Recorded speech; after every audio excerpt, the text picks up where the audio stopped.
আজি আমি royal English স্কুলৰ ফালৰ পৰা inter school district level science exhibition organise কৰিছিলোঁ। তাৰে এতিয়া সমাপ্তি ঘটিছে। আমি এই অনুষ্ঠানটোত বিভিন্ন ঠাইৰ পৰা বিভিন্ন শিক্ষা অনুষ্ঠানে ইয়াতে অংশগ্ৰহণ কৰিছিলে। এটা ভালে সংখ্যক শিক্ষা অনুষ্ঠানে অংশগ্ৰহণ কৰিছে। তেওঁলোকৰ মাজত আমি এটা খুব ধুনীয়া কম্পিটিশ্যন আৰু ধুনীয়া এটা পৰিৱেশ ইয়াতে দেখিবলৈ সক্ষম হৈছোঁ। আমি দেখিছোঁ যে বিভিন্ন অঞ্চলৰ পৰা অহা যিখিনি ছাত্ৰ ছাত্ৰীয়ে ইয়াতে নিজৰ প্ৰতিভা দাঙি ধৰিছে, অতিকৈ ধুনীয়া আৰু অতিকৈ প্ৰশংসনীয়। আৰু আমি ইয়াতে 5টা প্ৰাইজৰ ব্যৱস্থা কৰিছোঁ।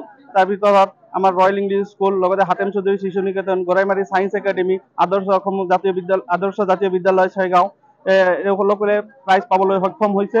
আৰু তেওঁলোকে বহুত ধুনীয়াকৈ নিজৰ প্ৰজেক্ট আৰু ছায়েন্সৰ মডেলখিনি ইয়াতে এক্সিবিট কৰিছে। আৰু আমাৰ ইয়াৰ ল'ৰা ছোৱালীয়ে ইয়াৰ দ্বাৰাই বহুত উপকৃত হ'ব বুলি মই আশাবাদী। In this area, Royal English School has taken a very nice initiation to develop this type of project that students can gather together. They can present their ideas. Flawless ideas were there. Nice experience where the students can take up the different ideas where the other schools have gathered here, and this is an exchange of program which each and every school students can gain up.